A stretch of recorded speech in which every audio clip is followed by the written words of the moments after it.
Witajcie kochani. Porozmawiajmy dziś trochę o lęku i o miłości, o świetle i ciemności oraz o kalendarzu Majów i o symbolach, przez które wyraża się duch nieświadomość. Miłość i lęk to dwie podstawowe i zarazem przeciwstawne emocje. Wszystkie inne emocje są tylko ich pochodną. O miłości i lęku mówili wszyscy wielcy nauczyciele ludzkości. Sporo na temat tego, co się dzieje, kiedy odczuwamy lęk i przeciwnie, kiedy czujemy miłość, mówi Bruce Lipton i Greg Braden. Ważnym i w moim poczuciu nieco lekceważonym aspektem przesłania Junga jest emocjonalność duchowości, nieświadomości w psychoanalitycznej terminologii. Współczująca miłość jest atrybutem zasady żeńskiej, która według mnie jest tym archetypem, który musimy na etapie ewolucji kolektywnej, na której jesteśmy, zintegrować. Współczująca miłość jest nieodzownym czynnikiem transformacji cienia i podstawą każdej obejmującej aspekt duchowy relacji i terapii. A tak o miłości i lęku pisze Osho. Miłość nie jest związkiem z kimś. Miłość to stan istnienia. Nie ma ona nic wspólnego z żadnym innym człowiekiem. Nie jesteś zakochany, jesteś miłością. Oczywiście, gdy człowiek jest miłością, staje się zakochany, ale jest to tylko rezultat, produkt uboczny, a nie źródło. Źródłem jest to, że człowiek jest miłością. Kto może być miłością? Jeśli nie wiesz, kim jesteś, to nie możesz być miłością. Będziesz lękiem. Lęk to całkowite przeciwieństwo miłości. Pamiętaj, przeciwieństwem miłości nie jest nienawiść, jak wydaje się wielu ludziom. Nienawiść to miłość na wspak, nie przeciwieństwo miłości. Prawdziwym przeciwieństwem miłości jest lęk. W miłości człowiek się rozwija, w lęku kurczy. W lęku człowiek zamyka się, w miłości otwiera. W lęku człowiek wątpi, w miłości ufa. W lęku człowiek zostawiony jest sam sobie, w miłości rozpływa się i nie rozmyśla o samotności. Gdy nie ma człowieka, nie może czuć się samotny. Wtedy te drzewa i ptaki, chmury, słońce i gwiazdy są w tobie. Miłość jest wtedy, gdy poznasz swoje wewnętrzne niebo. Lęk, a konkretnie długotrwały stres powodujący i podtrzymujący chroniczny lęk jest odpowiedzialny za niewydolność układu immunologicznego, co jest bezpośrednią przyczyną niemal wszystkich schorzeń. Istotne jest to, że takie działanie ma chroniczny, długoterminowy lęk, z którym obecnie mamy do czynienia. Krótkotrwały stres nie ma takiego działania, przeciwnie, działa on mobilizująco i zazwyczaj nie pozostawia negatywnych następstw. Lęk może mieć jeszcze inne, głębsze podłoże. Chodzi o lęk, którego przyczyną jest dysonans pomiędzy płynącym z głębi duszy poczuciem naszego prawdziwego, autentycznego ja, ukrytą w nieświadomości wiedzą o misji, ważnym zadaniu, do zrealizowania którego zostaliśmy powołani, a fałszywym ja, konstytuowanym przez otaczający nas świat, kreowanym przez tych, którzy usiłują nas na różne sposoby zniewolić i powstrzymać nasz rozwój. Fałszywe ja tworzy się w odpowiedzi na iluzoryczny zewnętrzny świat wraz z jego siecią sztucznie tworzonych fałszywych narracji, wydarzeń, sytuacji, układów, powiązań, zobowiązań, wierzeń, rzekomych aktów dobroczynności czy też altruizmu, prowokujących lęk, poczucie bezradności i zależności. Ten fałszywy, pozbawiony prawdziwych wartości świat, w który jesteśmy wciągani i angażowani, zachęca nas lub nawet wymusza na nas tworzenie określonej persony, społecznego konstruktu pseudo-ja, fałszywej tożsamości. Podobnie działa cały system edukacji, który promuje przeciętność, posłuszeństwo i mierność, zwalczając indywidualizm i zniechęcając do poszukiwania autentyczności. Obowiązkowa edukacja publiczna na Zachodzie, postrzegana jako oznaka postępu, rozwoju, który ma zapewnić wszystkim równe szanse na zdobycie wykształcenia i rozwój zdolności poznawczych, od samego początku była formą kontroli społecznej. Doskonale podsumował to amerykański pisarz Henry Louis Mencken, pisząc: najbardziej błędne jest założenie, że celem edukacji publicznej jest napełnienie młodych osobników naszego gatunku wiedzą i przebudzenie ich inteligencji. Nic nie może być dalsze od prawdy. Celem edukacji publicznej nie jest wcale szerzenie oświecenia, lecz po prostu sprowadzenie jak największej liczby osób do tego samego bezpiecznego poziomu, wyhodowanie i wyszkolenie znormalizowanych obywateli, tłumienie sprzeciwu i oryginalności. Zapewne nie wszystkim wiadomo, że korzenie obowiązkowej edukacji sięgają starożytnej Grecji, czasów, kiedy dzieci spartańskie odbierane były rodzicom i umieszczane w szkołach wojskowych zgodnie z ideałem kultywowania całkowitego posłuszeństwa wobec spartańskiego państwa. Bardziej nowoczesna forma edukacji wywodzi się od Martina Luthera, którego śmiało można nazwać ojcem współczesnego systemu szkolnictwa. Luther, rozumiejąc, że obowiązkowa nauka może posłużyć do indoktrynacji młodych umysłów, walnie przyczynił się do utworzenia pierwszych współczesnych szkół publicznych i ustanowienia obowiązkowego systemu szkolnictwa. Luther był nie tylko pierwszym orędownikiem obowiązku szkolnego, lecz także bardzo aktywnym promotorem tezy, że państwo powinno użyć swojej władzy, aby indoktrynować obywateli do określonego światopoglądu, co ostatecznie przyczyniło się do rozwoju atmosfery coraz silniejszego poddaństwa wobec rządu, jaka zapanowała w Niemczech.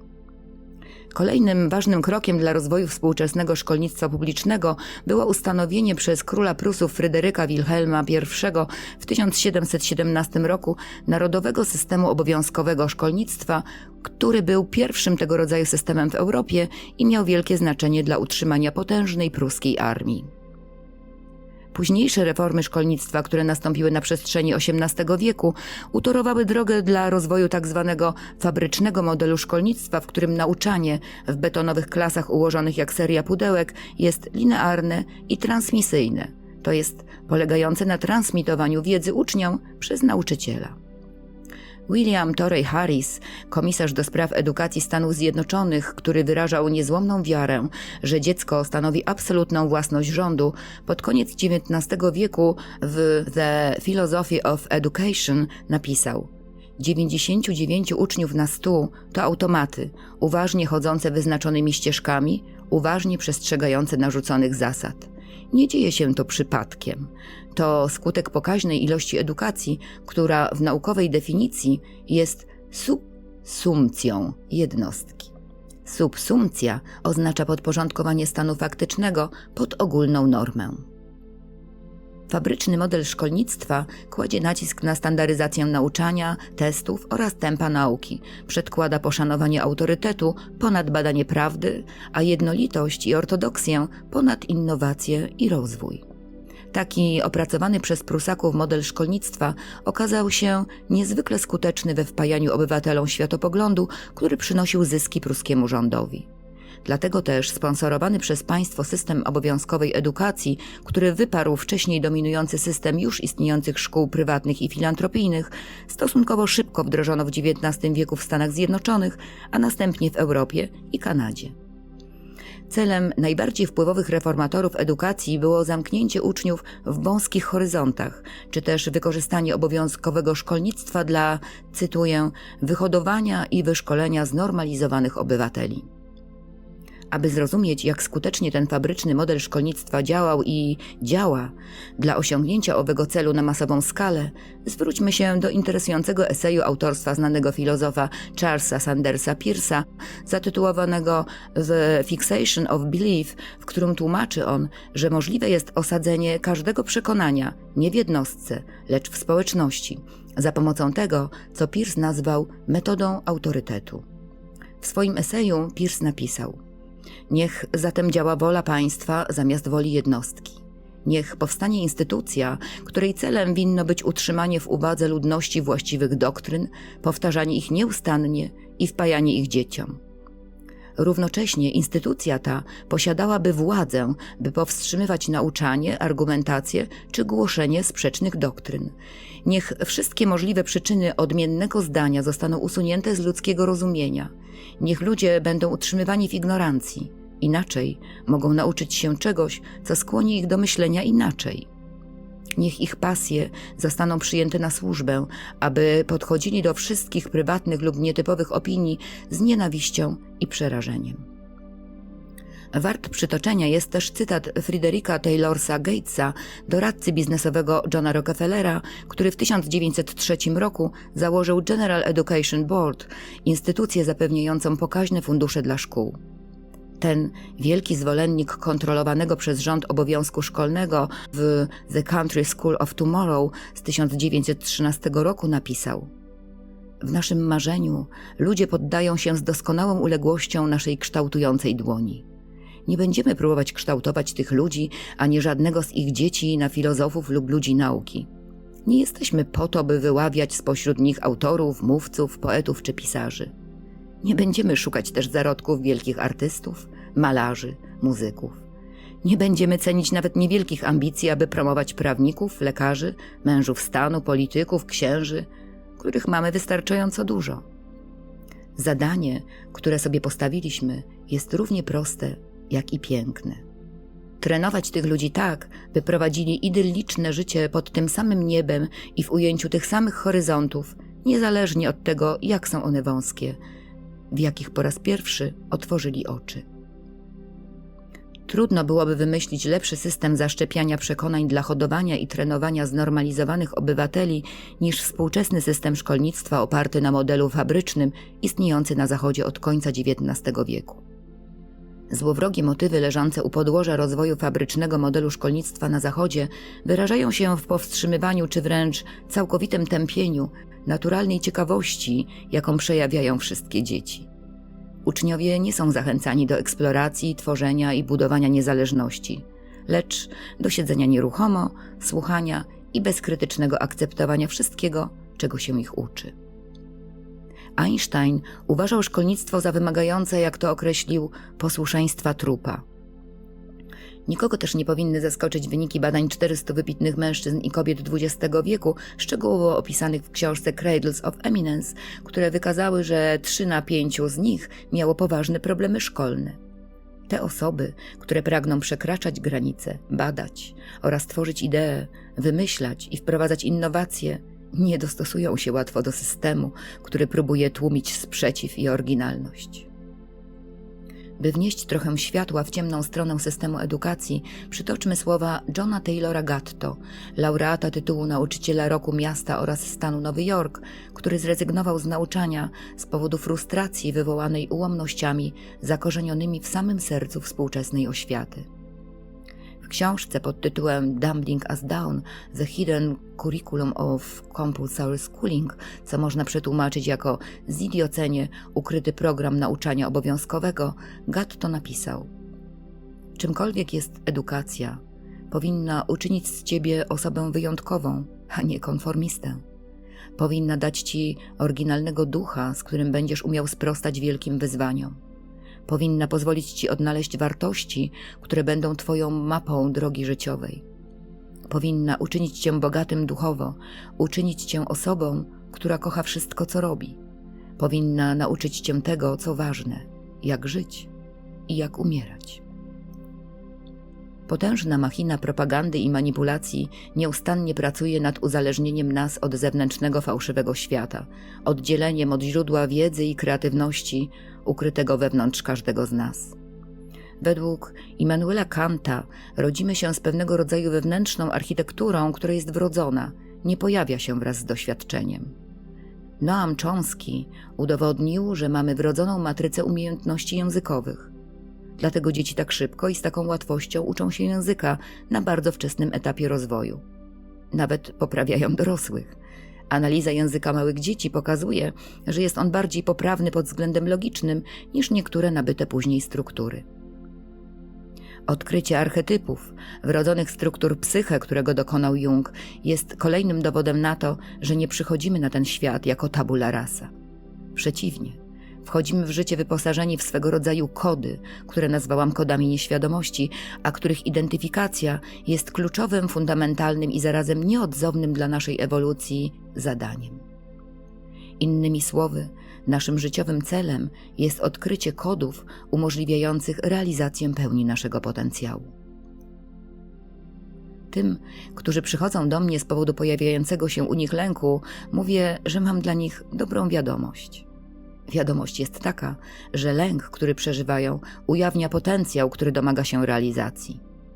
Nie odczuwają bowiem lęku wszyscy ci, którzy idą ścieżką realizacji wyższego potencjału i ci, którzy domagającego się realizacji potencjału nie mają.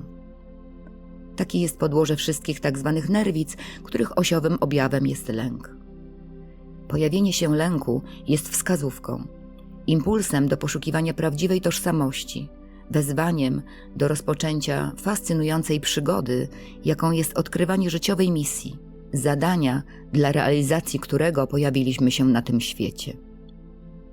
Warto też wiedzieć, że tak zwana depresja wynika z oporu ego wobec wezwania ze strony naszego wyższego ja, wezwania do transformacji, do realizacji ukrytego potencjału. Im większy potencjał, im większy opór ze strony ego, tym głębsza depresja. Towarzyszący depresji brak energii życiowej wynika z tego, że energia życiowa zostaje przekierowana na nieświadomy opór przed zmianą, stąd jej deficyt na poziomie świadomości. Lęk, a właściwie prowokowanie lęku, może też być skutecznym narzędziem manipulacji. Jest jednym z podstawowych elementów, na którym opiera się tyrania. Manipulacja lękiem poprzez tworzenie problemów, sytuacji wywołujących lęk jest działaniem celowym. Ma doprowadzić do tego, by przepełnieni lękiem ludzie zapragnęli odzyskać zachwiane poczucie bezpieczeństwa, by zaczęli szukać oparcia w wielkim bracie, wielkim ojcu, co ostatecznie pozwoli utrzymać lub wzmocnić totalitarny, represyjny, oparty na przemocy, zastraszaniu, ucisku, wymuszaniu i prześladowaniu patriarchalny system. Naszym zadaniem jest uświadomienie innym, szczególnie tym, którzy nigdy nie spotkali się z taką interpretacją, że sytuacje wywołujące i podsysające lęk aranżuje się celowo. W przeciwnym razie nigdy lub jeszcze bardzo długo nie będą w stanie się z niego wyzwolić. Trzeba uświadomić innym, że cała medialna narracja, której obecnie doświadczamy, ma na celu wywołanie określonego stanu umysłu. Ma sprawić, by czuli i myśleli w określony sposób, by zawładnął nimi lęk. Dociera do nas nieustannie ogromna ilość bodźców, ale nie wszystkie zostają uświadomione. Mózg przetwarza setki miliardów bitów informacji na sekundę, lecz tylko niewielka, liczona w tysiącach ilość, dociera do naszej świadomości. Większość informacji, które mózg uzna za niepotrzebne lub nieważne, zostaje odrzucona.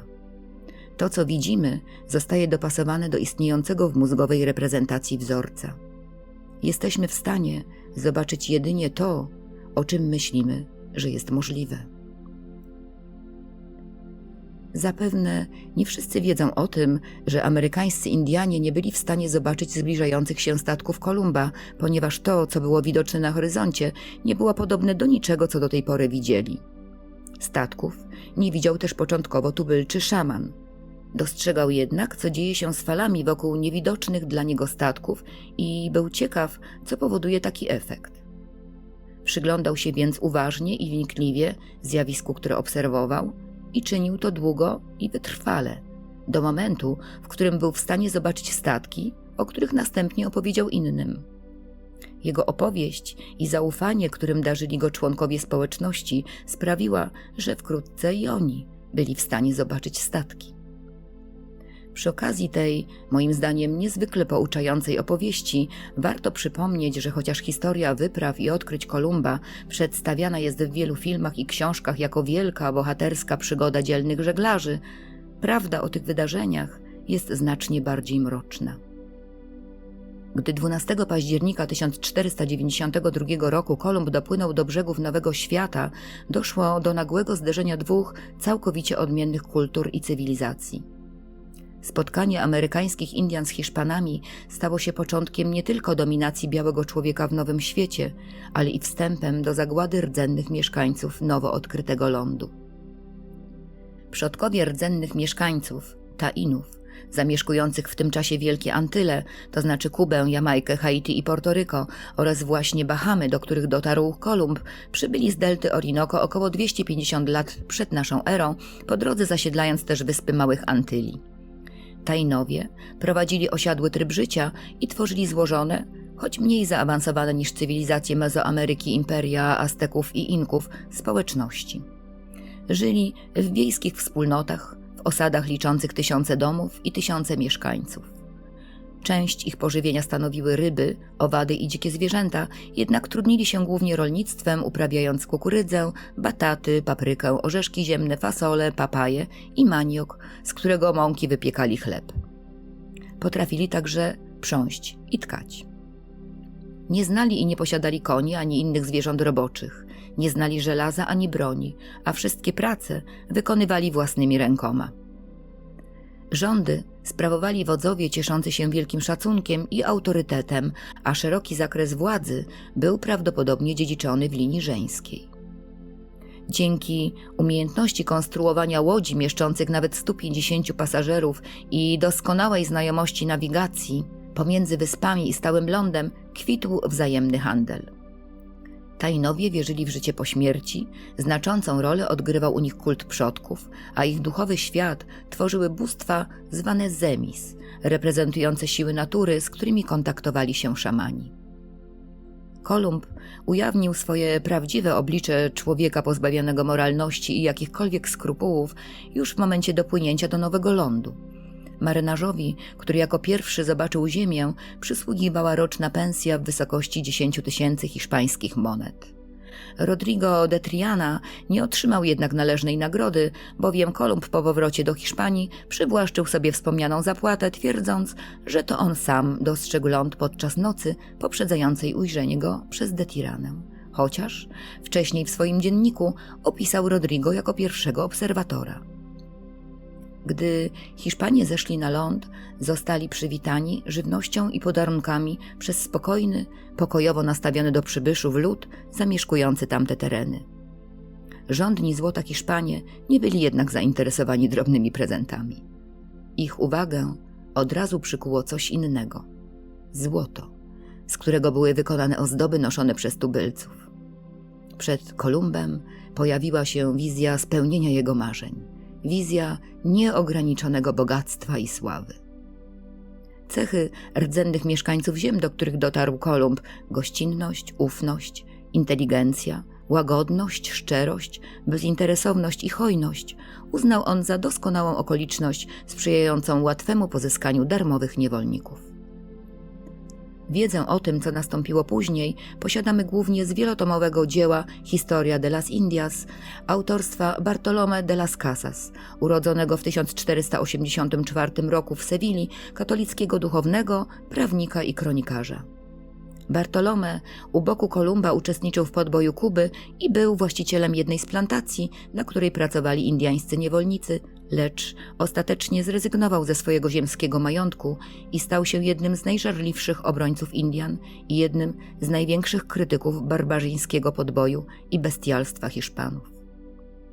Zgodnie z zapiskami, niezwykle cennym źródłem informacji o hiszpańskim barbarzyństwie, naocznego świadka i kronikarza, jakim był Bartolomé, w latach 1494–1508 w wyniku morderstw dokonanych przez Hiszpanów bez względu na wiek i płeć, niewolnictwa połączonego z rozdzielaniem małżeństw, śmiertelnych wykrwawień w wyniku kar stosowanych wobec zbiegów polegających na odcinaniu różnych widocznych części ciała, pracy w niewyobrażalnie ciężkich warunkach i masowych samobójstw Indian, które nastąpiły w odpowiedzi na sytuację, w jakiej się znaleźli, śmierć poniosła ponad 3 miliony rdzennych mieszkańców. Dzień europejskiej inwazji na ziemię zamieszkane przez spokojnych, wolnych i pokojowych Indian, który był początkiem ich tragicznego końca, jest przedstawiany i obchodzony w popkulturze, książkach i filmach jako bohaterskie wydarzenie, a Kolumb, człowiek, za przyzwoleniem którego dokonywano bestialskich morderstw, niewyobrażalnych okrucieństw, gwałtów, grabieży, wyzysku i zniszczeń, przeszedł do historii jako bohater i dzielny żeglarz Starego Kontynentu, odkrywca Ameryki. Jak uczy historia, i to niejednokrotnie, bo opowiedziana historia prawdziwa jest jedną z wielu, tak kończy się niedostrzeganie zagrożeń, brak wiedzy o ciemnej stronie rzeczywistości.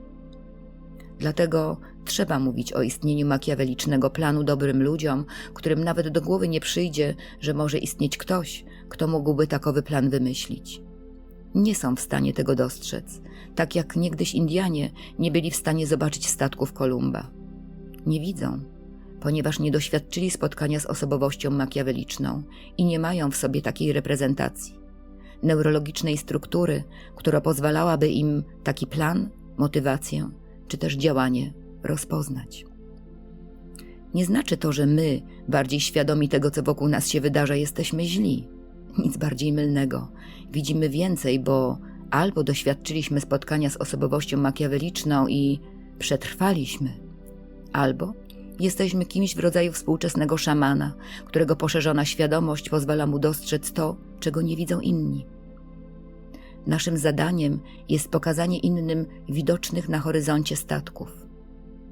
Lecz samo zobaczenie statków, znów, jak uczy historia, może być wiedzą niewystarczającą, by przetrwać. Trzeba poznać przeciwnika, by zwyciężyć.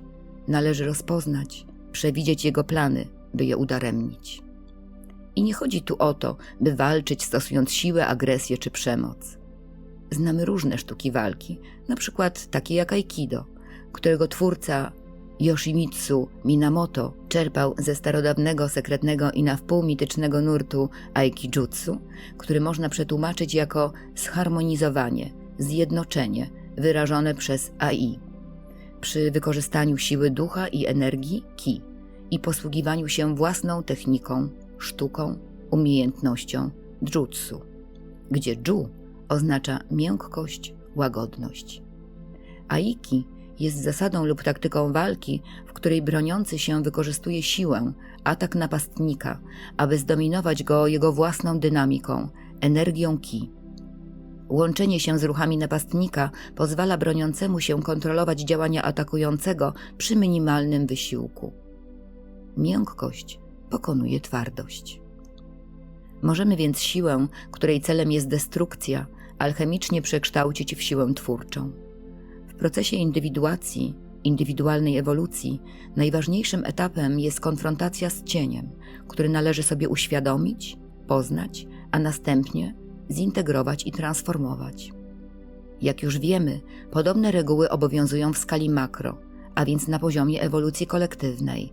Nie ma możliwości zintegrowania i transformowania cienia bez jego uświadomienia i dogłębnego poznania.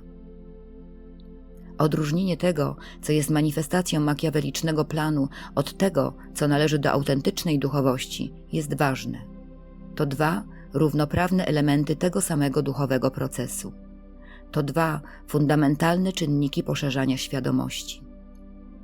W tym kontekście wszelkie pseudo-uduchowione idee wszystkich tych, którzy zalecają kierowanie uwagi wyłącznie na pozytywne aspekty rzeczywistości i potępiają analizę innych, np. konspiracyjnych treści, można rozumieć jako bardziej lub mniej świadome współdziałanie z tymi, którym zależy na tym, by świadomość nie wzrastała, a prawda nie została ujawniona.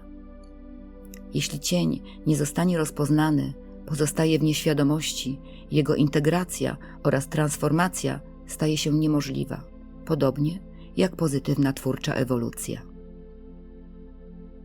Zanim pochłonęła mnie pasja analizy snów i poszerzonych stanów świadomości, przez wiele lat pracowałam w charakterze biegłego sądowego i miałam okazję bliżej przyjrzeć się różnym manifestacjom cienia, w tym osobowości makiawelicznej. I były to najtrudniejsze doświadczenia w moim życiu. Gdybym miała opisać tę osobowość jednym zdaniem, użyłabym metafory bezdusznej, pozbawionej empatii i jakichkolwiek wyższych uczuć, sztucznej inteligencji, analizującej oceany danych i tworzącej możliwe scenariusze w odpowiedzi na nie. Podobnej do szalonego, oślepionego wizją zwycięstwa i skoncentrowanego wyłącznie na nim szachisty, przewidującego miliony prawdopodobnych ruchów, strategii i możliwych do zastosowania planów. Makiaweliczny plan, realizowany przez makiaweliczne osobowości, nie jest niczym nowym. To ten sam plan, który nazywamy walką dobra ze złem, światła z ciemnością itd. Makiaweliczny rys osobowości jest zjawiskiem często występującym w świecie intensywnej, bezpardonowej walki o realizację celów. W świecie polityki, biznesu i osób najbliższych. Arena walki o wpływy przyciąga osoby o tym wyjątkowym usposobieniu. Osobowość makiaweliczna została opisana przez badaczy Richarda Christie i Florence Geiss w ich monografii z 1970 roku Studia nad makiawelizmem. Od roku 1970 ukazało się kilkaset prac badawczych nad zjawiskiem makiawelizmu. Trzeba przyznać, że skuteczność osób wyposażonych w makiaweliczne sposoby działania może budzić prawdziwy podziw. Tym bardziej jednak należy zdawać sobie sprawę z zagrożeń, jakie niosą stosowane przez nich strategie postępowania zarówno w prywatnych relacjach, jak i w życiu społecznym. Osobowość makiaweliczna to osobowość przywódcy, podejmującego próby kontrolowania zachowań podwładnych i osób będących w sferze jego wpływów. Charakterystyczne cechy takiej osobowości to brak uczuć w kontaktach, instrumentalne traktowanie, zgoda na łamanie norm moralnych i społecznych, stosowanie zasady cel uświęca środki, a także brak ideologicznego zaangażowania oraz silny kontakt z rzeczywistością. Najczęściej są to osoby o wysokiej atrakcyjności społecznej, zdeterminowane w działaniu i silnie skoncentrowane na celach, które realizują wszelkimi dostępnymi metodami manipulacji i propagandy. Dla tych, którzy nie wiedzą, termin propaganda obejmuje stosowanie półprawd, kłamstw, manipulacji i fałszowanie rzeczywistości. Makiawelizm nie jest tylko terminem opisującym osobowość charakteryzującą się brakiem uczuć wyższych, instrumentalnym traktowaniem innych i manipulowaniem nimi w celu osiągnięcia osobistych zysków. Oznacza także doktrynę polityczną sformułowaną przez Niccolò Machiavellego, który pozostał idolem i wzorem do naśladowania dla teoretyków i praktyków współczesnej propagandy i to pomimo dysponowania przez ten szczególny rodzaj nauki bardziej wyrafinowanymi, nieznanymi Machiavellemu środkami manipulowania ludzkimi zbiorowościami i ich zachowaniami oraz metodami narzucania im określonego odbioru rzeczywistości. Machiavelli, nazywany też nauczycielem tyranów i hipokryzji, jest autorem traktatu o sprawowaniu władzy, okrzykniętym niegdyś dziełem szatana, a noszącym wdzięczny tytuł Książę, oraz takich powiedzeń jak w polityce bezbronni prorocy nic nie znaczą, czy też racja nic nie znaczy, gdy nie jest poparta siłą, oraz przede wszystkim cel uświęca środki. Zgodnie z rzeczoną doktryną, najważniejszym celem w polityce jest racja państwa. Aby ją osiągnąć, można korzystać z wszelkich dostępnych środków, w tym także z podstępu, okrucieństwa i każdego rodzaju bezwzględnego postępowania w myśl sformułowanego przez Machiavellego cytowanego już hasła cel uświęca środki. Polityka, według Machiavellego, to sztuka skutecznego działania, która musi być oddzielona od moralności.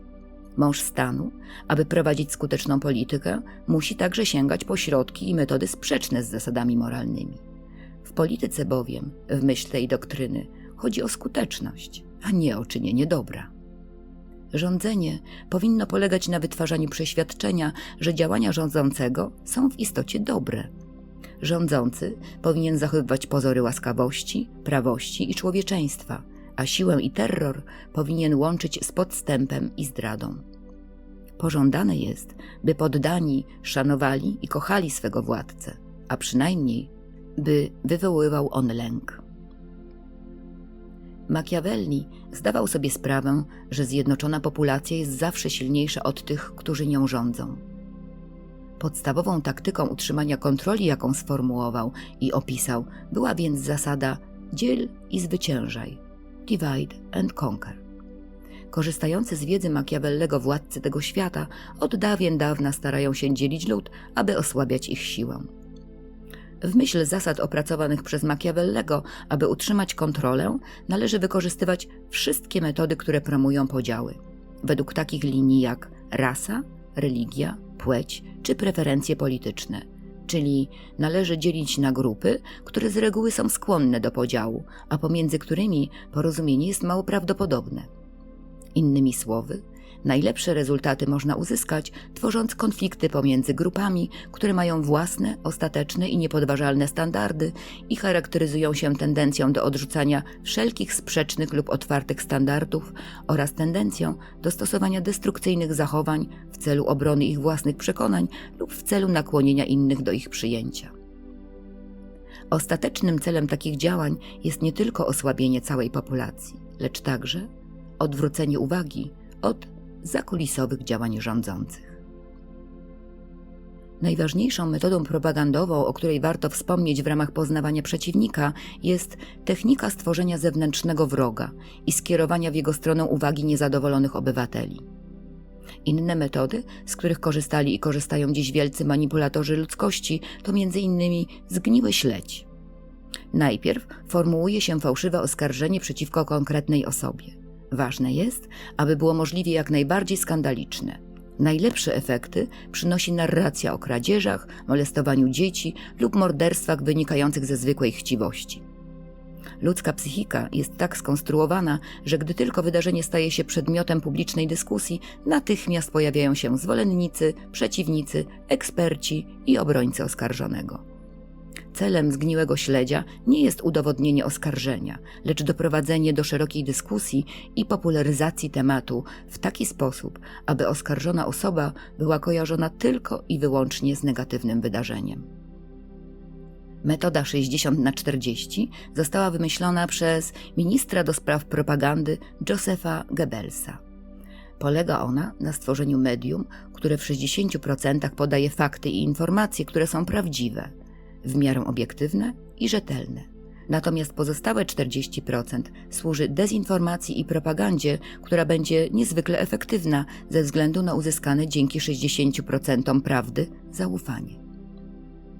Tak działała w czasie II wojny światowej stacja radiowa, której słuchał cały antyfaszystowski świat, przekonany, że jest to stacja brytyjska. W rzeczywistości było to radio Goebbelsa, pracujące na zasadzie 40/60, co wyszło na jaw dopiero po wojnie. Metoda dużego kłamstwa polega na przekazaniu informacji tak strasznej, że odbiorca nie jest w stanie uwierzyć, iż w przypadku tak przerażających rzeczy ktoś mógłby po prostu kłamać. Ważna jest tu pewność siebie oraz autorytet osoby, która takie treści przekazuje. Dobrze przygotowane i przemyślane duże kłamstwo ma spowodować u odbiorcy głęboką traumę emocjonalną, która na długi czas zdeterminuje jego poglądy i uodporni na wszelkie logiczne argumenty.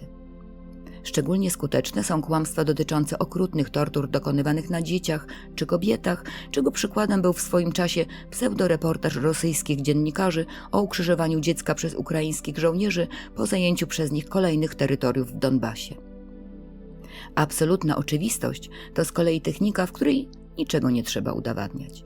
Należy jedynie przekazywać odpowiednią treść w taki sposób, jakby to było coś oczywistego i bezwarunkowo popieranego przez przytłaczającą większość populacji. Używa się tu takich fraz jak „o tym już wcześniej mówiliśmy”, „wszyscy wiedzą, iż tak jest” i tym podobne. Mimo swej pozornej prostoty, ta metoda jest niezwykle skuteczna, ponieważ ludzka psychika automatycznie reaguje na opinię większości, starając się do niej dołączyć. Jednostka, nie chcąc być odrzucona, dołącza do masy, popierając określone poglądy lub szerzy wielokrotnie powtarzane przez dużą liczbę osób informacje, nie zastanawiając się nad tym, czy są one prawdziwe. Klasycznym przykładem użycia tej metody jest publikacja wyników rzekomych sondaży lub badań socjologicznych. Przyglądając się aktualnej sytuacji, nasuwa się konkluzja, że mamy obecnie do czynienia z siłami, które wykorzystują techniki manipulacji, mainstreamowe media i kulturę popularną, aby zwiększyć skłonności jednostki do angażowania się w określone rodzaje identyfikacji grupowej i dzielić populację na przeciwstawne grupy, co pozwala będącym u władzy wykorzystywać odwieczną, sformułowaną przez Machiavellego taktykę dziel i zwyciężaj, divide and conquer. Pod filmem znajdziecie linki do materiałów dotyczących manipulacji, z którymi warto się zapoznać, a których nie omawiam ze względu na i tak już nieprzyzwoicie dużą ilość zawartych w tym filmie treści. Historia propagandy nienazwanej, lecz stosowanej przez poszczególnych doceniających jej przydatność w sprawowaniu władzy hegemonów i gremia rządzących liczy sobie wiele tysięcy lat. Jednakże jej rozwój znacznie przyspieszył dzięki osobie Edwarda Bernays, bratanka Zygmunta Freuda. Bernays był pionierem reklamy i propagandy w dziedzinie public relations, a także autorem dzieła noszącego tytuł Propaganda. Przyczynił się do rozwoju technik manipulacji, identyfikując tych, którzy mają największy wpływ na opinię publiczną, a więc ekspertów, celebrytów, istniejących już zwolenników, grupy przeplatające się itd. Bernays, opierając się na wiedzy wuja obejmującej odkryte i opisane przez niego w książce Group Psychology and the Analysis of the Ego prawa dotyczące psychologii grupowej, opracował stosowane do dziś skuteczne techniki manipulacji. Wykorzystując odkrycia Freuda, ujawnił rządzącym, w jaki sposób można wykorzystać teoretyczne spostrzeżenia z dziedziny psychologii grupy i przekształcić je w praktyczne metody, które mogą być użyte do kontrolowania i niewidocznego manipulowania masami. W demokratycznym państwie, pisał Bernays, niewidzialny rząd, który jest prawdziwą siłą rządzącą krajami, obejmujący niewielką liczbę osób doskonale rozumiejących psychikę, procesy i wzorce społeczne mas, można zastosować nowoczesne, niewidzialne mechanizmy manipulacji społeczeństwem. Według bratanka Freuda, manipulator tłumu i propagandysta powinni współpracować, aby osiągnąć lepsze wyniki, niż mogliby osiągnąć działając osobno. Propagandysta musi przygotować swoją grupę docelową tak, aby ta przemyślała i przewidziała wiadomości jeszcze zanim zostaną jej one dostarczone. Same wiadomości muszą zostać przetestowane z wyprzedzeniem, bowiem wiadomość, która jest nieskuteczna, jest gorsza niż jej brak. Tego rodzaju działalność, nazwana przez socjologa Jacques'a Ellul pre-propagandą, jest niezbędna, jeśli główny cel ma być osiągnięty. Socjologiczną propagandę porównał do orki, a bezpośrednią propagandę do siewu, stwierdzając, że nie można uskutecznić jednej bez drugiej. W propagandzie tworzeniu ludzkich zachowań Ellul napisał: propaganda bezpośrednia, mająca na celu modyfikację opinii i postaw, musi być poprzedzona propagandą o charakterze socjologicznym, powolną, ogólną, dążącą do stworzenia klimatu, atmosfery sprzyjających postaw wstępnych. Żadna bezpośrednia propaganda nie może być skuteczna bez prepropagandy, która bez bezpośredniej lub zauważalnej agresji ogranicza się do tworzenia dwuznaczności, zmniejszania uprzedzeń i rozpowszechniania obrazów pozornie bez celu. Podobny pogląd wyraził inny socjolog propagandy, Mark Crispin Miller, pisząc: po zaoraniu umysłu tłumu i zasianiu nasion propagandy, manipulator tłumu może przygotować się do zbioru jego plonów. Socjologiczna propaganda jest zjawiskiem, w którym społeczeństwo stara się zintegrować w sobie maksymalną liczbę jednostek, jednocząc zachowania swoich członków według wzoru, szerząc określony styl życia, a tym samym narzucając się innym grupom. Elementem propagandowym jest sposób życia, którym jednostka powoli i nieświadomie przenika, a który następnie bezwiednie zaczyna być wyrażany w filmie, piśmie lub sztuce. To mimowolne zachowanie powoduje ekspansję promowanego rodzaju społeczeństwa poprzez reklamy, filmy, edukację i czasopisma. Cała grupa, świadomie lub nie, zaczyna wyrażać się w ten sposób i promować określony styl życia. Ten rodzaj propagandy w sposób niezamierzony lub nieświadomy wzmacnia styl życia jednostki w ramach kultury lub narodu i stwarza niepodważalne kryterium dokonywania ocen dobra i zła. Jednostka, znajdująca się w szponach takiej socjologicznej propagandy, zaczyna wierzyć, że ci, którzy żyją w sposób zgodny z ustalonym porządkiem, są po właściwej stronie, a ci, którzy nie, po złej. Bernays, korzystając z wiedzy Freuda, uświadomił będącym u władzy, że można manipulować ludźmi poprzez psychologiczne działania propagandowe, których zadaniem jest omijanie świadomych i racjonalnych treści poprzez działanie wprost na nieświadomość. Do opisu metod niewidzialnej manipulacji Bernays wykorzystał badania, które pokazały, że jednostka, dopóki identyfikuje się z grupą, może być kontrolowana pod wpływem tejże grupy lub tłumu, nawet wtedy, gdy jest fizycznie odizolowana. Kolejnym odkryciem Freuda, następnie wykorzystanym przez jego bratanka, było stwierdzenie, że grupa posiada charakterystyczny umysł, inny niż indywidualny, i jest motywowana przez impulsy i emocje, których nie da się wytłumaczyć na bazie znanych z psychologii indywidualnej. Na bazie tych odkryć Bernays opisał dokładnie motywy, które poruszają, pobudzają, uruchamiają i napędzają jednostkę w grupie. Ujawnił zainteresowanym kontrolą mas wiele innych wyników badań Freuda, m.in. to, że grupa jest bardzo łatwowierna i otwarta na wpływy, a jednostka w grupie jest niezdolna do inteligentnej introspekcji i interpretacji oraz nie ma krytycznej zdolności analizy, bowiem identyfikując się z grupą, podporządkowuje samoanalizę i wnikliwe poszukiwanie prawdy podtrzymywaniu interesu i spójności grupy. Tym samym odkrycie prawdziwych motywów ukrytych za fasadą technik propagandowych, które jest możliwe dla jednostki, okazuje się być dla grupy znacznie mniej prawdopodobne. Podstawową zasadą psychomanipulacji czy propagandy jest apelowanie do emocji, nie do logiki. Autorzy Wieku propagandy Antony Pratkanis i Elliot Aronson opisują propagandę jako jednokierunkowe komunikowanie jednego punktu widzenia. Bardziej przekonywanie do jakiegoś rozwiązania niż informowanie, które obejmuje zręczne posługiwanie się obrazami, symbolami i stereotypami oraz odwoływanie się do uprzedzeń i emocji. Nazizm, szeroko czerpiący z makiawelizmu i odkryć Freuda, nie był oczywiście przypadkowym zjawiskiem, który przytrafił się ludzkości. Był realizacją misternego, dopracowanego w najmniejszych szczegółach planu. Wielokrotnie modyfikowane, pochodzące z doświadczenia rozmaitych totalnych reżimów zasady propagandy nazistowskiej sformułował pierwszy minister propagandy III Rzeszy Joseph Goebbels.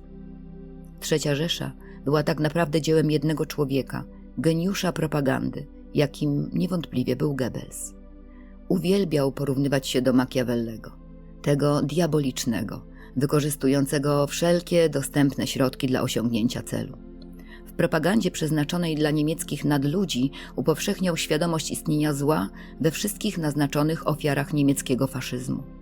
Ulubionymi powiedzeniami Goebbelsa były: kłamstwo powtórzone 1000 razy staje się prawdą i nie byłoby niczym niemożliwym udowodnienie przy dostatecznej ilości powtórzeń, że kwadrat jest w istocie kołem. Czym ostatecznie są kwadrat i koło? Są tylko słowami. To Goebbels nazwał Hitlera Führerem i był autorem sloganu „Jeden naród, jedna Rzesza, jeden wódz”.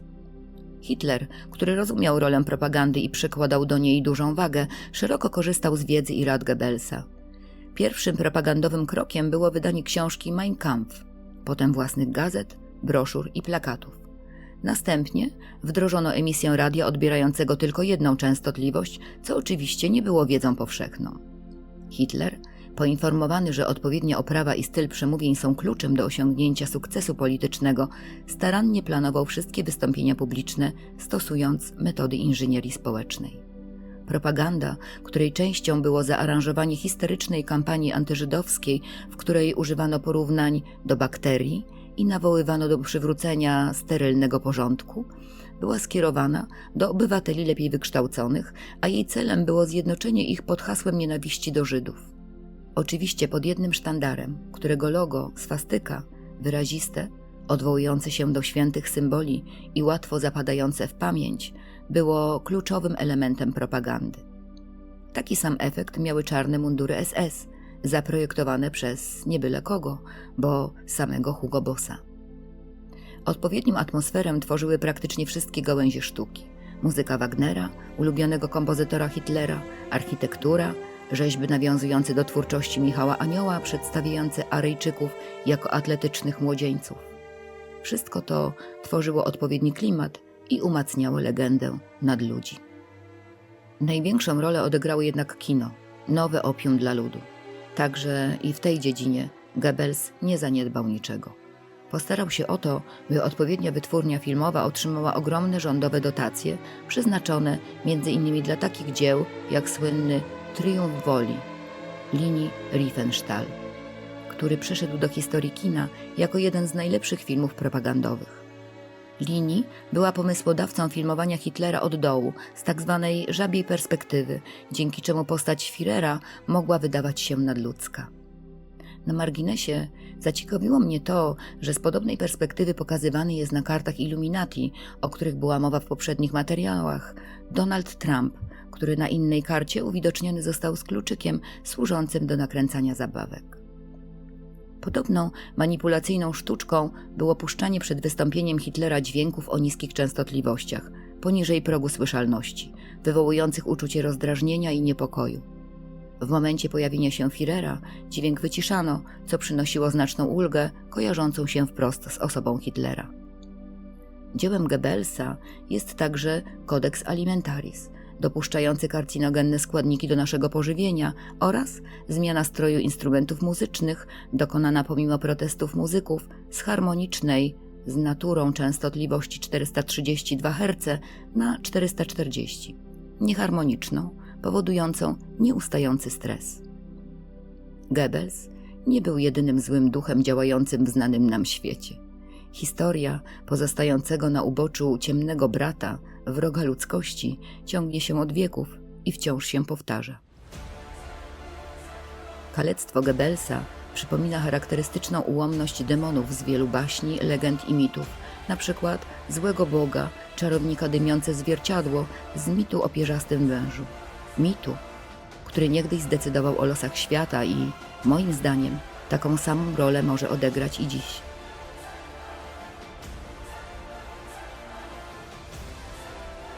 Cóż, rzeczywistość bywa równie metaforyczna i magiczna jak sny i inne manifestacje nieświadomości.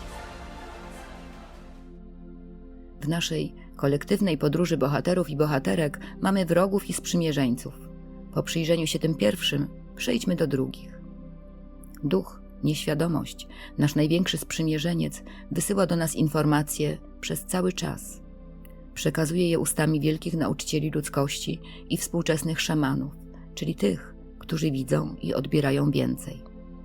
Nieświadomość informuje i instruuje nas w snach i artefaktach szeroko pojętej kultury, w tym przede wszystkim w mitach, w których, jak udowadnia psychologia głębi, duch, nieświadomość wyraża się najpełniej. Historia prawdziwa, z której powinniśmy się uczyć, wciąż się powtarza, dając nam kolejne szanse. Dokładnie tak, jak to ma miejsce w ewolucji indywidualnej, gdy niewłaściwa interpretacja wyłaniających się z nieświadomości treści skutkuje tym, że musimy wciąż powtarzać wciąż te same lekcje, do momentu, kiedy w końcu odrobimy je właściwie, czyli odkryjemy prawdziwy przekaz ducha, Boga, nieświadomości. Historia, z której najwyższy czas wyciągać wnioski, pokazała nam katastrofalne skutki, jakie miała, ma i będzie mieć błędna interpretacja języka nieświadomości, który, jak już wiemy, najpełniej wyraża się w mitach. Takie tragiczne skutki miała dla rdzennych mieszkańców Nowego Świata niewłaściwa interpretacja synchroniczności i uniwersalnego mitu o pierzastym wężu. Przejdźmy do ostatniej już dziś opowieści. Pod koniec roku 1518 hiszpański gubernator Kuby udzielił Hermanowi Cortezowi pozwolenia na poprowadzenie do Meksyku ekspedycji, której celem było nawiązanie kontaktów handlowych. W Wielki Czwartek roku pańskiego 1519 hiszpańskie statki dobiły do brzegu państwa Azteków, na wysokości dzisiejszego Veracruz w Meksyku. Dzień później, w Wielki Piątek, 22 kwietnia 1519 roku, dowodzący wyprawą Herman Cortez zszedł na ląd. Ostatecznie Cortez podbił potężne azteckie imperium, posiadające armię liczącą tysiące wojowników. Jakim cudem w krótkim czasie, dysponujący garstką żołnierzy, oddziałem liczącym 530 ludzi, Cortez zdołał zawładnąć potężnym imperium. Niezwykły sukces Hiszpanów był czymś nadzwyczajnym. Oszałamiającego sukcesu Corteza nie tłumaczy ani jego przebiegłość i umiejętne podburzanie plemion podporządkowanym Aztekom, ani umiejętności strategiczne i przewaga w uzbrojeniu, ani też epidemia ospy, która wybuchła nieco później. Niewielki oddział Corteza zostałby pokonany jeszcze na wybrzeżu, a Hiszpanie nigdy nie dotarliby do azteckiej stolicy, gdyby nie jeden ważny element. Tym, co zadecydowało o losach Mezoameryki, były czynniki psychologiczne i kulturowe, które miały wpływ na ambiwalentny stosunek Azteków do Hiszpanów. Najważniejszym z nich była potęga mitu o pierzastym wężu. Aztekowie wierzyli, że pewnego dnia nastąpi powrót królewskiego przodka, który zgodnie z przepowiednią wstrząśnie fundamentami niebios i przywróci kosmologiczny porządek. Według legendarnych przekazów w odległej przeszłości żył toltecki kapłan, król Pierzasty Wąż, zwany przez Majów Kukulkanem, przez Inków Wirakoczą, który sprawował władzę w złotym wieku w dziejach państwa azteckiego. Przybrał on imię boga Quetzalcoatla, z którym się utożsamiał. Urodzony przez boginię dziewicę, Quetzalcoatl, pierzasty wąż, wąż o piórach ptaka Quetzala, w języku Azteków Quetzal, uważany był za współtwórcę świata oraz słońce wiatru w drugiej epoce świata, uosabiając życiodajne tchnienie zawierające boską esencję, która ożywia ziemię i wszystko, co rośnie na jej powierzchni. Był nie tylko bogiem wiatru, ale też nieba, co symbolizują pióra, i ziemi, czego oznaką jest wąż, oraz bóstwem wody i płodności. Zauważmy, że mamy tu do czynienia z aspektami zasady żeńskiej. Jego pierwowzorem był olmecki bóg przyrody, który z czasem stał się bogiem wiatru, powietrza, dziennego nieba i dobrobytu. Był stwórcą i opiekunem ludzi, zwłaszcza rzemieślników, oraz ich nauczycielem. Przekazał ludzkości wiedzę o kalendarzu, niebie, świecie podziemnym oraz podarował podstawowy pokarm, kukurydzę. Był przedstawiany jako Bóg o białej skórze i jasnych oczach, dlatego też uważano go za uosobienie światłości i Boga białej magii. Jego znakiem był quincunx, szczegółowo opisany w książce The Way of Beauty Davida Claytona. Quincunx, 5-elementowy wzór geometryczny składający się z 4 elementów w 4 rogach czworokąta i jednego pośrodku pomiędzy nimi, jest też geometryczną reprezentacją Chrystusa w Jego majestacie i zasady leżącej u podstaw stworzenia, a także symbolem ostatecznego końca w znaczeniu powrotu do Boga wszystkiego, co jest, zamiast emanacji z Boga. Ten wzorzec harmonii i piękna był wykorzystywany w wielu sanktuariach wschodu i zachodu na przestrzeni wielu wieków. Quetzalcoatl sprzeciwiał się praktykom składania ofiar z ludzi i był zwolennikiem moralnego samodoskonalenia, w związku z czym toczył nieustającą walkę z przeciwnikiem tych wartości, Bogiem, zwanym dymiącym zwierciadłem lub Panem dymiącego zwierciadła, i jego zwolennikami. Bóg, dymiące zwierciadło, zwany także właścicielem nieba i ziemi, wrogiem obu stron lub wrogiem z 2 stron, był bogiem zła, zmienności losu, grzechu, ciemności i zemsty. Przewodził złym magom, czarnoksiężnikom i wojownikom. Przedstawiany był z twarzą pomalowaną w czarne pasy, z obsydianowymi lub krzemiennymi nożami lub z obsydianowym zwierciadłem, dymiącym zwierciadłem, które pozwalało mu widzieć wszystko na ziemi, pod ziemią i w niebie, a także widzieć i przepowiadać przyszłość. Władał on nocą i północną stroną świata. Jego symbolem był jaguar, a w kosmologii Azteków gwiazdozbiór Wielkiej Niedźwiedzicy.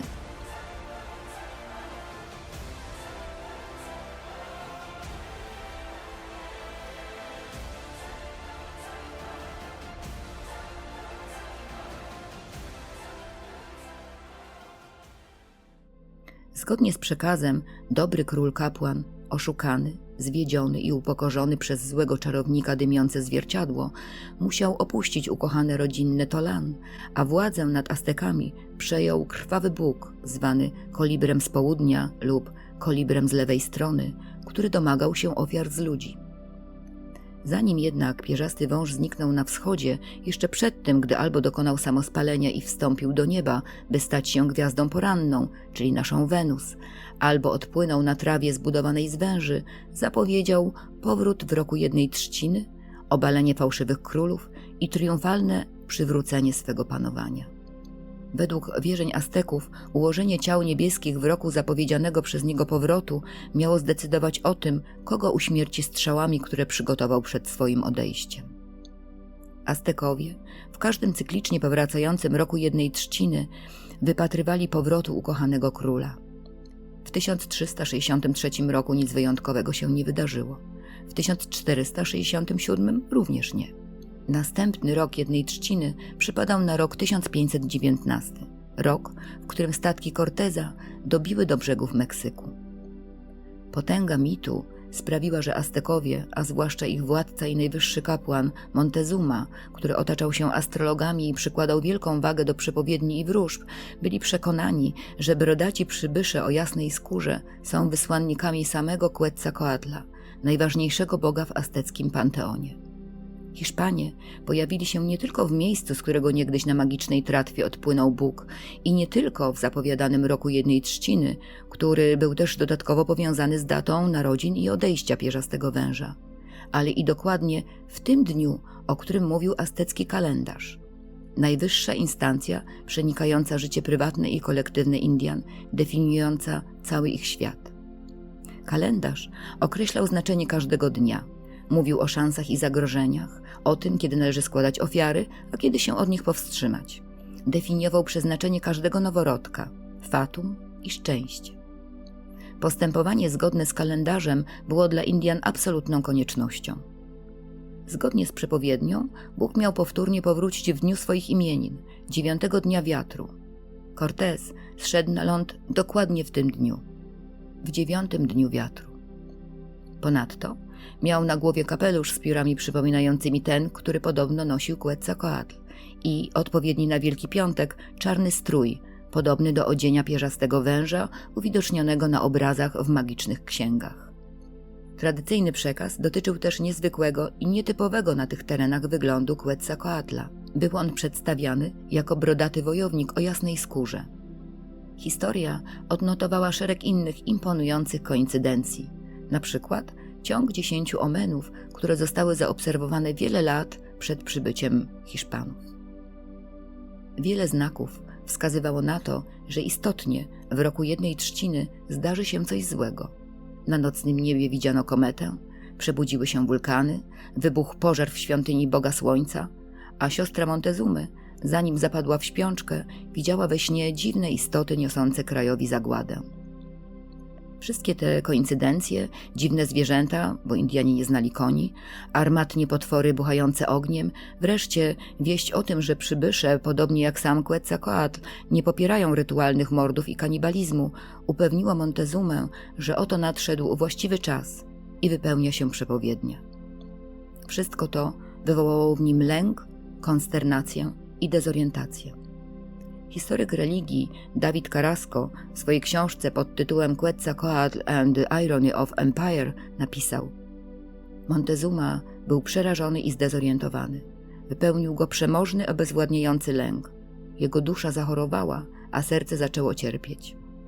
Montezuma miał powiedzieć: co nas teraz spotka? Moje serce przeżywa katusze, tak jakby zostało obmyte wywarem z chili. Cytując Carrasco, jego obmyte wywarem z chili serce przybrało cechy tego, co Rudolf Otto nazywał uczuciem nominalnego lęku i trwogi. Aztekowie wierzyli, że mają za sobą 4 epoki, które zakończyły się katastrofami i Montezumę opanował obezwładniający lęk, że oto nadszedł czas, który może przynieść kres jego władzy i zagładę jego ludowi. Nie mógł jednak użyć siły wobec Boga. Próbował przy pomocy posłańców i czarnoksiężników obłaskawić uznanego za Boga Corteza i odwieźć go od planu wizyty w stolicy, ostatecznie jednak był zupełnie bezradny. Podobne zwiedzenie pozwoliło Francisco Pizarro, kuzynowi Corteza, pomimo znacznej przewagi militarnej Indian, podbić dekadę później państwo Inków. Władca Inków podziękował Pizarro, którego uznał za Viracochę, za przybycie we wskazanym przez siebie momencie. Wszystkie te historyczne wydarzenia mogą być postrzegane jako zjawiska synchroniczne, które, jak już wiemy, towarzyszą procesom transformacji. Równie dobrze mogą być jednak przykładem powtarzającej się, niemoralnej, makiawelicznej umiejętności korzystania z archetypowego mitu i manipulowania mitycznymi koincydencjami dla chciwego zysku, podporządkowania i zdominowania innych oraz zdobycia władzy. Katastrofalne skutki, jakie dla rdzennych mieszkańców Nowego Świata miała błędna interpretacja mitycznych treści, powinniśmy potraktować jako bardzo ważną przestrogę. Warto wiedzieć, że zupełnie inaczej zakończyła się historia spotkania kapitana Jamesa Cooka z Hawajczykami w XVIII wieku. I to pomimo tego, że Cook także został uznany przez Hawajczyków za Boga, konkretnie Boga Lono, oraz pomimo tego, że i w tym przypadku nastąpił cały ciąg synchroniczności. Przybycie Cooka na Hawaje na początku 1779 roku zbiegło się z rytuałami związanymi z powrotem Boga Lono, okresem spokoju. Cook spokojnie opuścił Hawaje, jednak po miesiącu powrócił, ponieważ musiał naprawić okręt. W tym czasie sezon rytualny zdążył już jednak ulec zmianie i Hawajczycy świętowali czas Ku, Boga wojny, co radykalnie zmieniło ich nastawienie do Anglika. Doszło do walki, podczas której Cook poniósł śmierć. Jak pokazuje historia, koincydencje mogą być wykorzystywane także w niewłaściwy sposób, a ich potencjał może zostać zredukowany do manipulacyjnego podporządkowania sobie innych. Tego rodzaju zawłaszczenie synchroniczności może zachodzić zarówno na poziomie jednostkowym, jak i zbiorowym. Jung mocno podkreślał, że kiedy mamy do czynienia z aktywacją nieświadomego materiału, niezwykle ważny jest refleksyjny, świadomy stosunek do owego materiału oraz drobiazgowa analiza jego moralnych implikacji. Dostrzeżenie dwubiegunowości zjawisk synchronicznych stanowi pierwszy krok do zobaczenia całości pola, z jakim mamy do czynienia. Nie można utożsamiać się z Bogiem, nie ryzykując przy tym, że podzieli się Jego los.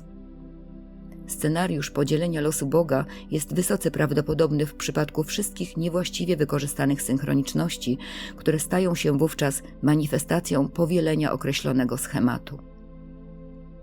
Pozostaje mieć nadzieję, że być może jako kultura dotarliśmy jednak do momentu, w którym zaczniemy właściwie interpretować koincydencje i właściwie rozumieć mądrość i potęgę mitów.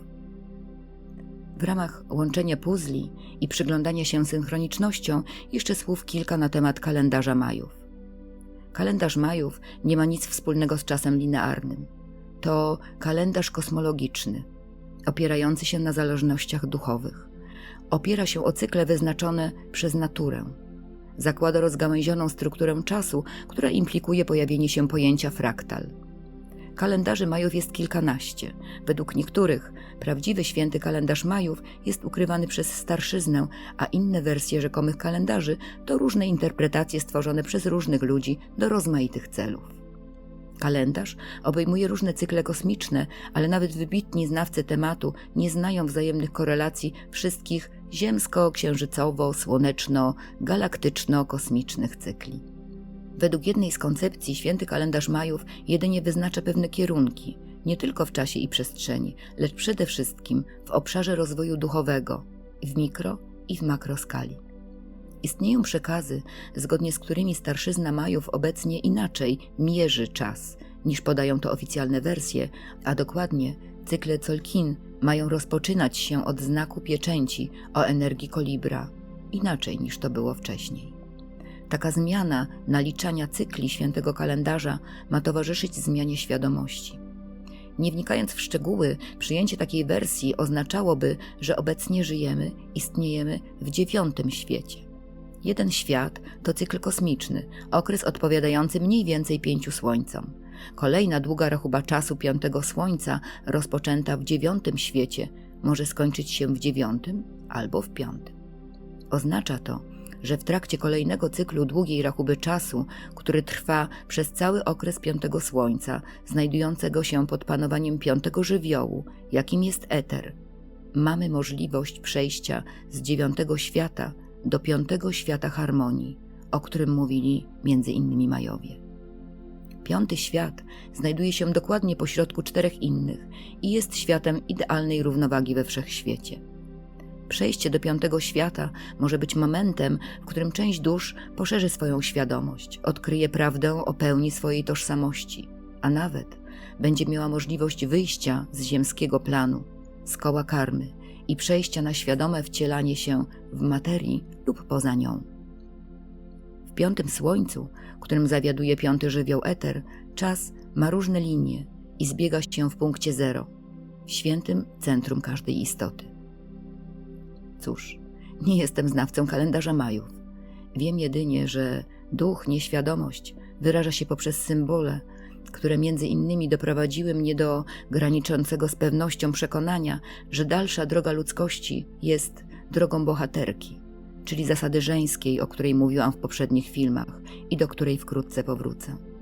Wiem też, że według niektórych przekazów zmieniony pod wpływem świadomości kalendarz Majów ma być liczony od znaku pieczęci o energii kolibra, który jest też imieniem krwawego, domagającego się ofiar z ludzi Boga, który niegdyś przejął władzę nad Indianami w wyniku niewłaściwej interpretacji treści nieświadomości ducha, w tym jej najgłębszej manifestacji, jaką jest mit. Wiem, że przez życie prowadzi mnie manifestujący się na różnych płaszczyznach 5. żywioł oraz, że Quincunx, 5-elementowy wzorzec harmonii i piękna, jest symbolem zarówno pierzastego węża, jak i Chrystusa. Cóż, może błądzę, a może łączę się z punktem zero, ze świętym centrum każdej istoty. Kto to wie? Otwórzmy oczy szeroko zamknięte. Przyjmijmy do wiadomości obecność makiawelicznych osobowości wśród nas i przejrzyjmy ich szatańskie plany. Dostrzeżmy zaaranżowane rzekome koincydencje, których fałszywość jesteśmy w stanie rozpoznać, jeśli uważnie im się przyjrzymy. Jak można nie zadziwić się nad politycznymi zainteresowaniami Matki Boskiej Fatimskiej zawartych w trzeciej tajemnicy fatimskiej? Nie zauważyć bezczelnie śmiesznych niby synchroniczności dotyczących papieża, których nie będę tu powtarzać, bo pokazałam je w poprzednich materiałach. Nie da się nie zauważyć dziwnych zbieżności dotyczących zniszczenia radioteleskopu Arecibo i wyłączenia niemal wszystkich innych w kontekście działań Elona Muska i konsekwentnie, planowo zaszczepianych w naszych umysłach przez mainstreamowe media informacji o obcych cywilizacjach. Uznajmy potęgę nieświadomości i mądrość mitów, przez które się ona wyraża. I zauważmy analogię pomiędzy pierzastym wężem, który udał się na wschód, a Chrystusem, który rzekomo umarł na krzyżu. Uświadommy sobie siłę miłości i siłę lęku. Wymieńmy makiawelicznych władców, nieudolnych rządzących lub sparaliżowanych irracjonalnym lękiem Montezumów na mądrych i miłujących przewodników. Poszerzajmy wiedzę, może nawet szczególnie w tych obszarach, które od wieków pozostają w spektrum zainteresowań ciemnej strony. Począwszy od zjawiska zaćmienia Słońca, które było narzędziem manipulacji w rękach kapłanów w czasach starożytnych, aż po fałszywą narrację dotyczącą globalnych zjawisk pogodowych i kosmicznych, z jaką mamy do czynienia współcześnie.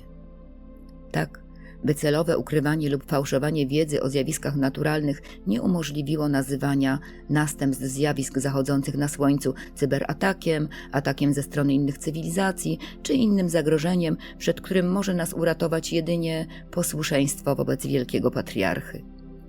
Miejmy świadomość wielokrotnie już przetestowanych możliwości i zaawansowania współczesnych technologii, które otwierają nieograniczone wręcz możliwości manipulowania społeczeństwem. Łączmy wiedzę z różnych dziedzin, układajmy puzzle kolektywnej układanki. Pamiętajmy, że rzetelna, oparta na autentycznych zdobyczach nauki wiedza o naturze ludzkiej, cyklicznych zmianach klimatycznych, zjawiskach naturalnych, prawach rządzących wszechświatem jest podstawą zrozumienia istoty fazy ewolucji, jakiej jesteśmy uczestnikami, zadań, które winniśmy zrealizować dla własnego i kolektywnego dobra i prawdy o rzeczywistości, tej zewnętrznej i tej wewnętrznej. Przemieniajmy alchemicznie wiedzę służącą negatywnej manipulacji na pozytywną. Bądźmy uważni i nie dajmy się zwieść. Na koniec fragment azteckiego wiersza. Prawdziwy artysta, kompetentny, ćwiczący, zręczny, utrzymuje dialog za pomocą swojego serca, poznaje rzeczy za pomocą swojego umysłu. Pozdrawiam ciepło i życzę Wam pięknych, spokojnych świąt.